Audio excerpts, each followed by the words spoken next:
અને ગુજરાતી ન્યૂઝમાં આપનું સ્વાગત છે. હું છું રીના.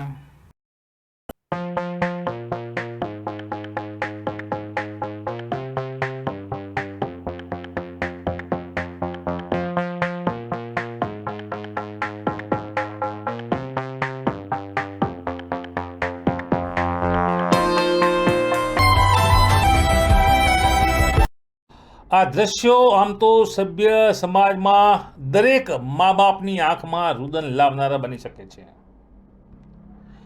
એક લાચાર નિસહાય પિતા પોતાની દીકરીને મનાવી રહ્યો છે. દીકરીએ પ્રેમ લગ્ન કર્યા છે પિતાની અને પરિવારની વિરુદ્ધમાં જઈ પોતાના પ્રેમીને હવે પતિ તરીકે સ્વીકારી તેની સાથે લગ્ન કરતા આ ઘટના અને આ પિતાની પીડા સામે આવી છે. પ્રેમ લગ્નની કરુણ વાસ્તવિકતાનો વિડીયો હાલ તો વાયરલ થયો છે. મા બાપ હાથ જોડી આજીજી કરતા રહ્યા અને કાળજાના કટકા સમાન દીકરી તેના પ્રેમી સાથે ભાગી ગઈ. કાયદાની તમામ સામાજિક જવાબદારીઓમાંથી તે છૂટી તમામને ક્રૂર રીતે કચડ્યા. બાપનો પોકાર, માતાની આંખોની રુદન આંસુ, તમામથી દીકરી જાણે કોઈ નાતો ના હોય તે રીતે પોતાના પ્રેમી સાથે લગ્ન કરી પોતાના પ્રેમીને પતિ બનાવી નવો સંસાર માણવા ચાલી નીકળી હતી. કહેવાય છે કે દીકરી તો વાલનો દરિયો કહેવાય છે, કાળજાનો કટકો છે.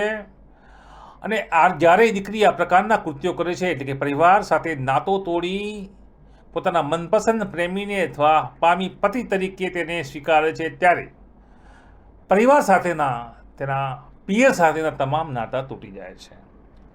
દિયોદર તાલુકાના રૈયા ગામે મા બાપ કલ્પાંત કરતા રહ્યા, જોડી હાથ જોડતા રહ્યા, આજીજી કરતા રહ્યા. જો કે પ્રેમમાં અંદર બનેલી દીકરી પ્રેમી સાથે મા બાપને છોડી જતી રહી છે અને તે રીતે બસ આ પરિવાર કલ્પાંત કરતો રહ્યો છે. દીકરી જતી રહી તેની યાદો અને યાદો બાદ તેની ક્રૂરતાને મા બાપ વાગોળી રહ્યા છે. એવા તો શું પાપ કર્યા હશે કે કોખે આ પ્રકારની દીકરી જન્મી? તેવા મા બાપના આંસુ સાથેના કલ્પાંતથી સમગ્ર રૈયા ગામના લોકોના આંખોમાં પણ આંસુ આવ્યા હતા. દિયોદરના રૈયા ગામના કેટલાક કરુણ દ્રશ્યો સામે આવી રહ્યા છે. એક યુવતી પરિવારજનના વિરુદ્ધથી પ્રેમ લગ્ન કરે છે અને પછી પતિ સાથે ચાલતી જાય છે, ત્યારે પરિવાર તેને પરત લાવવા માટે અથાગ પ્રયત્ન બી કરે છે. ત્યારે તેના પિતા છેવટે પુત્રીના પગે પણ પડે છે કે પુત્રી પાછી આવ, પણ પુત્રી ટસની મસ ન થઈ. શું છે સમગ્ર ઘટના જાણીશું પીઢ પત્રકાર ધનેશ પરમાર સાથે. બિલકુલ ધ્રુવ, બનાસકાંઠાની આ કરુણાંતિકા છે. દ્રશ્યો મેં પણ જોયા છે. એક લાચાર નિસહાય પિતા પોતાની દીકરીને પરિવારમાં પાછી લાવવા માટે હાથ જોડે છે, વિનવે છે તેનું આક્રુંદ, તેની કરુણા, તેની સંવેદનાઓ પ્રકાષ્ઠા સર્જે છે. પોતાના ખોળામાં બચપનની યાદો સાથે જ્યારે એક દીકરીને પિતા મોટી કરે છે ત્યારે સંસ્કારોનું સિંચન થતું હોય છે. પિતા આમ તો ગુજરાતમાં એક કહેવત પણ છે કે દીકરી તો પારકી થાપણ પણ કહેવાય. આમાં ફિલ્મો પણ થયા છે. દીકરી હોય છે તે પોતાના એક નવા સંસારમાં પુખ્ત વય જતી હોય છે. જો કે પુખ્ત વયના અધિકારમાં પણ પરિવાર સાથેનો પ્રેમ, પરિવાર સાથેની આખા જીવન સુધીની સંવેદના એટલા માટે જળવાતી હોય છે કે લગ્ન વ્યવસ્થાનો એક દરેક સમાજનો કાયદો અને બંધારણ હોય છે. જો કે આ યુવતી પોતાના પરિવારથી વિમુખ થઈ અને પતિના સાથે ચાલતી પકડે છે. એ દ્રશ્યો કરુણાંતિકા એટલા માટે પણ બની છે કે સંવેદનાનું એક રૂપ અહીંયા જોવા મળે છે કે 18 વર્ષ સુધી એક મા બાપ પોતાની દીકરીને પોતાની વાલ સોઈ કાળજાનો કટકો કહી શકાય તે પ્રમાણેના એક સંતાનને મોટું કરે છે. સંતાન પુખ્ત વયનું થાય છે અને એક ધડાકે એક નવો વ્યક્તિ આવે છે, તેની સાથે પ્રેમાલાપ કરે છે, તેને રીઝવે છે, મનાવે છે, લલચાવે છે, લગ્ન માટે ફોસલાવે છે અને અધિકાર અહીંયા આવે છે 18 વર્ષ એટલે કે પુખ્ત વયની ઉંમરનો.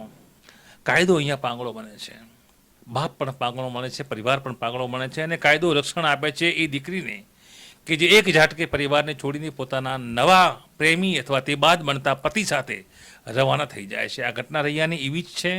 પિતાની કાકુલીઓ, પિતાનું આક્રોધ, પિતાનું રુદન, પિતાની વ્યથા, પિતાની આજીજી. પિતા ચરણમાં ઢળી પડે છે, આજીજી કરે છે, આળોટે છે, હાથ જોડે છે, વિનવે છે. દીકરી ટસની મત થતી નથી. આ કલયુગની કલ્પના ક્યાંક ને ક્યાંક આવી જ થઈ હશે જ્યારે વાત થતી હતી સતયુગના સિદ્ધાંતોની, પરિવારની અને પરિવારના સિદ્ધાંતોની, પરિવારના બંધારણની. આ દીકરી એ તમામને તરછોડી દે છે. આમ તો બીજી પણ એક કહેવત છે કે દીકરી તો પારકી થાપણ કહેવાય, તો બિલકુલ આ વાત પણ સાચી છે. દરેક દીકરીએ પોતાના એક ચોક્કસ તબક્કાના લગ્નના ઉંમરે પારકી થાપણ જેમ અન્ય પરિવાર સાથે તેનો નાતો જોડાતો હોય છે, પરંતુ એ નાતામાં પણ પરિવાર સાથેનો સંવાદ હોય છે. પરિવાર એ સંબંધો નક્કી કરતા હોય છે, એ સંબંધોમાં ખૂબ ખુશી હોય છે. લગ્ન એક એવી વ્યવસ્થા છે કે એ લગ્નની એ વ્યવસ્થામાં સમગ્ર પરિવાર, સમગ્ર સમાજના લોકો જોડાતા હોય છે, ઉત્સવ જેમ ઉજવાતી હોય છે. ત્યારે આ જે ઘટના છે તેમાં એ પોલીસ સ્ટેશન છે, પોલીસ છે, બાપ છે, રૂવે છે, રુદન છે, માતા રૂવે છે, ભાઈ રૂવે છે, પરિવાર રૂવે છે. નથી ખુશી, તમામ જગ્યાએ શોક છે, દુઃખ છે. અને દીકરી પોતાના પસંદગીના યુવક સાથે સુખ મળશે, જીવનભર આનંદ મળશે, તે સમજી તે યુવક પર વિશ્વાસ મૂકી ચાલી જાય છે. આ ઘટના બોધપાઠરૂપ છે. દરેક માતા પિતા માટે લાલબત્તી સમાન કિસ્સો છે કે જેઓ પોતાની દીકરીઓને સંસ્કારનું સિંચન કરતા ક્યાંક ને ક્યાંક ઊટ આવતી હોય છે. તેઓના સંસ્કારમાં મા બાપ પ્રત્યેનું ઋણ દરેક દીકરીએ અદા કરવું જોઈએ અને આ પ્રકારની સ્થિતિઓ ન પેદા થવી જોઈએ. તે પ્રકારે તમામ દીકરીઓએ પણ જોવું જોઈએ. આ પક્ષે હું દીકરીનો પણ પક્ષ લઈશ કે તેની એક ઉંમર છે, તેને પોતાનો મનપસંદ એક પસંદગીનો સાથી મેળવ્યો છે અને એ સાથીમાં તેને ક્યાંક પ્રેમ અને સંવેદના જોઈ છે. પુખ્તવયની છે તેનો અધિકાર પણ છે કે તે પોતાના મનપસંદ સાથીની પસંદગી કરે, એના અધિકારનો તેને ઉપયોગ પણ કર્યો છે. પરંતુ આખી જિંદગી પરિવારની સંવેદનાને તેને ગુમાવે છે, પરિવારનો સાથ ગુમાવ્યો છે. જીવનભર જ્યારે દીકરી પોતાના સસુર ગૃહે અથવા પતિ ગૃહે જતી હોય છે ત્યારે પરિવારની તેને વારે તહેવારે દરેક પ્રસંગે જરૂર હોય છે. આ દીકરીએ પોતાનો પરિવારનો એ છાયો, એ પડછાયો, એ સહયોગ હવે ગુમાવ્યો છે. અને આ પ્રકારના પ્રસંગો જ્યારે બને છે ત્યારે મા બાપની, પરિવારની સૌથી દયનીય હાલત બનતી હોય છે. ધ્રુવ, જી ચોક્કસ, તમે જણાવ્યું તે પ્રમાણે દિયોદરના રૈયા ગામની આ ઘટના દરેક પરિવારને લાલબત્તી સમાન કિસ્સો ગણી શકાય તેમ છે. ધ્રુવ પરમાર સાથે bureau report, today Gujarati news. પિતા ગલબાભાઈ દીકરીને વિનવે છે, છતાં દીકરી આવતી નથી. આ સમગ્ર ઘટનાની વાત જોઈએ તો મજૂરી કરીને પેટી ઉરડતા પરિવારના પેટે પાતા બાંધીને વહાલ કરીને મોટી કરી દીકરી જ્યારે યુવાનીના ઉંમરે જે આવે છે ત્યારે સામાજિક રીતિ રિવાજ મુજબ પરિવાર તેનો લગ્ન કરતા હોય છે. અહીંયા આ જે યુવતી પરિવારને છોડી, માતા પિતાને છોડી અન્ય યુવક સાથે લગ્ન કરે છે ત્યારે આ યુવતીના મોટા ભાઈના સાતામાં પણ કર્મની ઘટનાએ દીકરીના સગાઈ થઈ હતી. જોકે બીજા નાના ભાઈના શાળા જોડે જ આ દીકરીએ પ્રેમ સંબંધ બાંધ્યો હતો અને તેની સાથે લગ્ન કરી લીધા હતા અને તે રીતે બાપના માથે કાળી ટીલી સમાનના કૃત્ય સાબિત થયું હતું. તો વળી નાના ભાઈના સાટામાં પણ સગાઈ થઈ હતી. મોટા ભાઈ પણ કેન્સરમાં પીડિત છે અને મા બાપ ગરીબીમાં ઝઝૂમી રહ્યા છે. છતાં દીકરીએ પણ કોઈ પણ જાતનો વિચાર કર્યા વગર પ્રેમ લગ્ન કર્યા છે, જેનાથી નાના ભાઈના ઘર સંસારમાં પણ સાટાના સગપણે મોટી અસર પડે તેમ છે. તો વળી મા બાપ પર જાણે આપ ફાટું પડી હોય તે પ્રકારની આ ઘટના તમે દ્રશ્યોમાં જોઈ રહ્યા છો. દીકરી પ્રેમમાં અંધ બની છે અને મા બાપની આ કપરી પરિસ્થિતિમાં સાથ આપવાની જગ્યાએ પોતાના 18 વર્ષે લગ્ન કરવાના વયસ્ક હોવાના અધિકારનો ઉપયોગ કરે છે અને પરિવારને તરછોડે છે. સરકાર સાહેબને વિનંતી કરવા માગું છું કે મારે જે ઘરે ઘટના બની છે તે મારી દીકરીને ગમે તે સરકાર મને પાછી સુપરત કરે અને આવી ઘટના કોઈ દિવસ બને નહીં, કોઈ સમાજની અંદર બને નહીં. મા બાપ વગર સહી કર્યા વગર પ્રેમ લગ્ન થવા ન જોઈએ. આ સરકારને મારી વિનંતી ખૂબ ને ખૂબ આભાર છે. તમને વિનંતી કરવા માગું સરકાર સાહેબને. અને આવું બને નહીં, કોઈ પણ સંજોગે બને નહીં, કોઈ સમાજની અંદર આવું બને નહીં. મારી દીકરી ચાલવા વિનંતી તમને સરકારને હું પૂછું કે મારી દીકરી પાછી આવવી જોઈએ.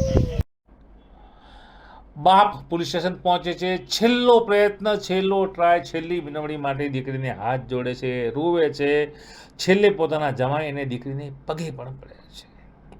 મારી આબરૂ બચાવો, મારી ઇજ્જત બચાવો. બાપ લાચાર છે, ગળગળો થયો છે, હાથ જોડી રહ્યો છે.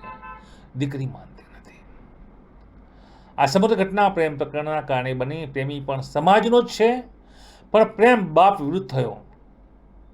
બાપના વિરુદ્ધનો આવો પ્રેમ શું કામનો? ચોતરફથી લોકોમાં આવી વાતો ચર્ચિત બની છે. સમાજ અને કાયદા મુજબ પગલાં લેવાયા પણ પરિણામ શૂન્ય મળ્યું, કેમ કે દીકરી પાસે પુખ્તતાનો અધિકાર હતો. 18 વર્ષની તેની ઉંમરમાં તેને કોઈ પણ સમાજના વ્યક્તિ સાથે લગ્ન કરવાનો કાયદાનો પ્રસ્થાપિત અધિકાર મળ્યો હતો. પોલીસ પણ લાચાર હતી, પિતા પણ લાચાર બન્યા, મા પણ લાચાર બની હતી, પરિવાર પણ લાચાર બન્યો હતો. ત્યારે સવાલ એ પણ ઉઠ્યા છે કે સભ્ય સમાજમાં શું 18 વર્ષથી પોતાની દીકરીને મોટી કરનાર મા બાપનો કોઈ અધિકાર જ નથી? શું આ પ્રકારના લગ્નમાં મા બાપની મંજૂરી જરૂરી હોય તે પ્રકારના કાયદાની જરૂર નથી? સભ્ય સમાજમાં અને ખાસ કરીને આ ઘટના બાદ દરેક મા બાપના મનમાં આવો સવાલ ઉઠવા પામી રહ્યો છે. મારા બાના દીકરા ગલબાભાઈ મારા મોટા બાના દીકરા છે અને એમના ઘરે આ પ્રશ્ન બન્યો કે એમની દીકરી જે સગપણ કરેલું હતું એમના નાના દીકરાના હાટે એ રવત ગામે, અને રવત ગામની દીકરી રૈયા ગામે હારે આવે છે. અમારા બાના દીકરા ભવન વેરે, બરોબર, એમને 2 દીકરા છે. અને કહેવાનો ભાવાર્થી છે કે આજે આ પ્રશ્ન બન્યો, આજ આ દીકરી જોયા રવતવાળી દીકરી આ છોકરો મૂકીને જોયાના પીરમાં જતી રહે તો આના ઘરે અત્યાચાર ગુજરી જાય. બીજા નંબરમાં કે અમારા મોટા ભાઈ ગલબાભાઈનો મોટો દીકરો હસમુખભાઈને ભાઈ કેન્સરની પીડિત છે. કેન્સરની પીડિતમાં રેબાતો માણસ અત્યારે બોલી શકતો નથી, અને એમના હાળાએ આ પ્રશ્ન કર્યો અને આ દીકરીને લઈ અને પ્રેમ લગ્ન કર્યા છે. કોઈ મા બાપ વગર કોઈ આ કાર્યવાહી થઈ શકે નહીં એવી મારી સરકારશ્રીને નર્મ વિનંતી છે કે મા બાપનો જ હક હોય અને મા બાપની કોઈ સહી સિક્કો હોય તો પ્રેમ લગ્ન થવા જોઈએ એવી સરકારશ્રીને નર્મ વિનંતી છે. તો દર્શક મિત્રો, આ હતા આજના સમાચાર. ટુડે ન્યૂઝ ગુજરાતી પર જોડાયેલા રહો વધુ સમાચારો માટે. નમસ્કાર.